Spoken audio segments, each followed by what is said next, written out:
পুতিনের হাঁটার বিশেষ ভঙ্গি নিয়ে আলোচনা অন্তহীন। তবে কি এটি কোনো রোগের লক্ষণ, নাকি তার কেজিবি জীবনের গুপ্তচর কৌশলের ফল?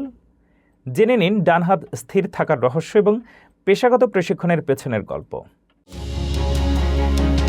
রাশিয়ার প্রেসিডেন্ট ভ্লাদিমির পুতিনের হাঁটার ভঙ্গি বহুদিন ধরে আলোচনার বিষয়। অনেকে লক্ষ্য করেছেন হাঁটার সময় তার ডান হাত প্রায় অচল থাকে, অথচ বাম হাত স্বাভাবিকভাবে দোলায়। অনেকেই পার্কিনসন্স বা অন্য কোনো রোগের কথা ভেবেছেন, কিন্তু চিকিৎসকেরা তা খারিজ করেছেন। গোয়েন্দা ও সামরিক বিশেষজ্ঞদের মতে এটি পুতিনের কেজিবি জীবনের প্রশিক্ষণের ফল। কেজিবিতে অপারেটিভদের শেখানো হতো এক হাত স্বাভাবিকভাবে দোলাতে হবে, অন্য হাত স্থির রাখতে হবে, কারণ সেই হাতেই থাকে অস্ত্র। এই ভঙ্গি কমব্যাট রেডি ওয়াক নামে পরিচিত, যা হঠাৎ প্রতিক্রিয়ার জন্য উপযোগী।